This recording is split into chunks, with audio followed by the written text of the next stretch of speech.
As far as World of Tanks discussions go, there are a number of topics which have consistently been popping up over the years. One of the oldest and most commonly discussed of these topics is the debate over whether or not World of Tanks is pay to win. It's a topic that, despite having been discussed at great length, the community at large doesn't have one agreed upon answer. With regards to opinions on this topic, most people fall into one of two camps. The pay-to-win camp reasons that with mechanics like premium rounds, premium time, and free XP conversion, players who pay have a distinct and unfair advantage over those who don't, to the point where not paying money means you're basically doomed to never become a successful player. The not pay-to-win camp argues that World of Tanks was once pay-to-win, back when premium rounds were gold-only, but because of the fact that technically most of the in-game goods can now be acquired without spending a dime, it is fair to players who can't afford to actually pay money for them. So which side is correct? Neither are actually. In my opinion, both sides are looking at the question the wrong way, and to explain why, we need to go back to square one and ask what it means for a game to be pay to win. According to Wikipedia, as stated in its free-to-play article, in some multiplayer free-to-play games, players who are willing to pay for special items or downloadable content may be able to gain a significant advantage over those playing for free. Critics of such games call them pay-to-win games. A common suggestion for avoiding pay-to-win is that payments should only be used to broaden the experience without affecting gameplay. Note what's missing here, and that is a single quantifiable factor that determines whether or not a game is pay-to-win. There is no single line in the sand that a game can cross over to become pay-to-win or not so. It's a lot like balance. A game is neither truly balanced or imbalanced, but somewhere on a scale between these two extremes. People will typically refer to a game that is well balanced as balanced, and a game that is poorly balanced as imbalanced. Likewise, people will typically refer to a game that is too pay to win as pay to win, and the opposite as not pay to win. Now, there are those that would argue that any free-to-play game that offers its players any kind of tangible advantage for paying money is pay-to-win, but I would have to disagree. Different games need different ways to support themselves financially, and I think that even the most free-player-friendly monetization schemes for World of Tanks would still offer those who pay some kind of advantage. With all this in mind, what does it mean about the question in the title of this video? Is World of Tanks pay-to-win? Means that more accurately the question should be rephrased to, is World of Tanks too pay to win? And my answer to this repurposed question would be yes. Now, I mentioned earlier when discussing the two major opposing viewpoints of this argument that technically most of the in-game goods are obtainable for free, and this is true. Technically they are. In the same way that you can technically get into an American college for free.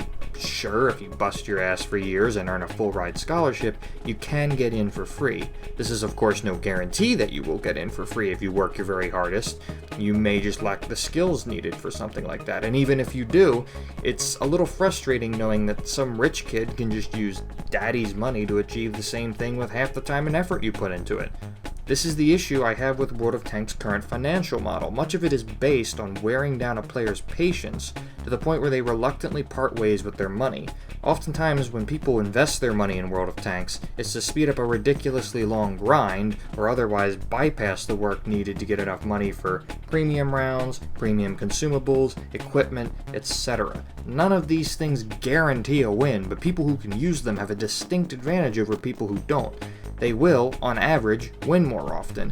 This is the point of the discussion that far too many people approach from the wrong angle. Sure, if you put two equal skilled players with the same loadout in the same game, the one who paid money isn't going to have an advantage because of it. But this is missing the bigger picture, since in reality the paying player's loadout is almost always going to have more premium ammo, a better crew, and better equipment.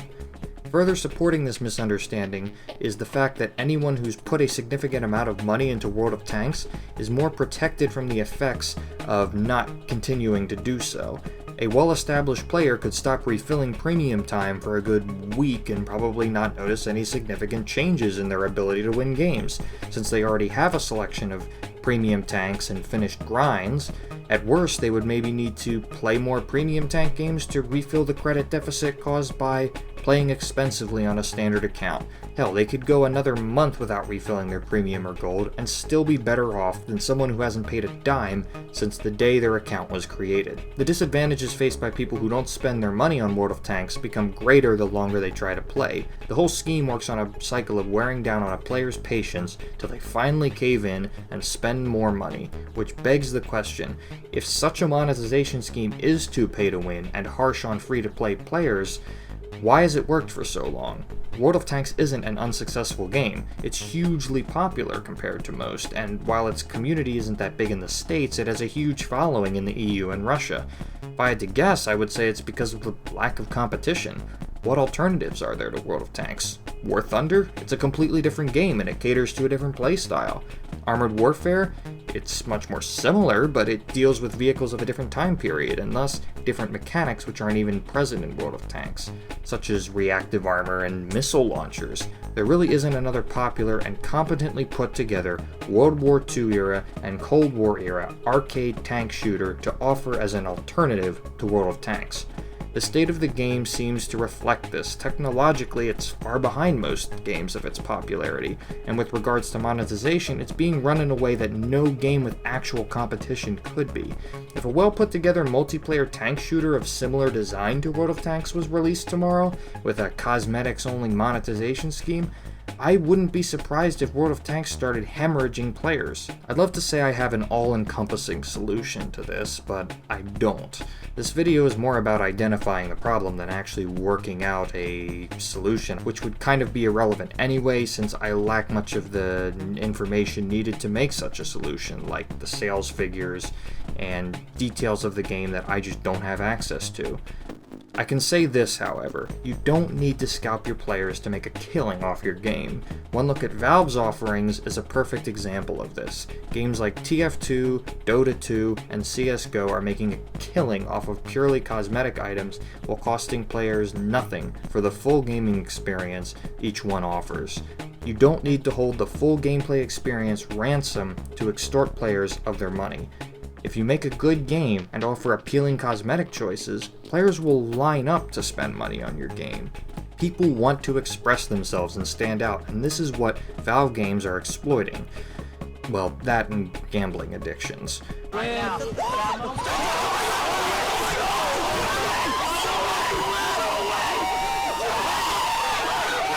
What if Wargaming were to throw out the current camo paint system, a system that offers only marginal performance benefits and a limited and dull selection of camo paints to choose from? Instead of this, every tank in the game would get their drab colors by default, and players could then choose to buy a paint scheme for them. They could choose from camo patterns, historical or not, paint schemes from historically or otherwise significant and famous vehicles, and maybe even custom schemes where the player could pick a camo pattern and choose their own colors for it. I'm just spitballing here, but if I could pay $5 to put a red, white, and blue digital camo on my T-34, well, that'd probably be the best $5 I've ever spent on a game. Thanks for watching this video, guys. Let me know what you think in the comments, and be sure to let me know if you want to see more videos like this. If you're watching this video on the day it's released, and it should be Friday, then be sure to check out my stream tonight at 9 PM Eastern Standard Time. I'll be playing Armored Warfare, only because someone donated $100 and told me to. I'm not a shill, by the way, which reminds me, check out my Patreon, where you can pay me for not being a shill.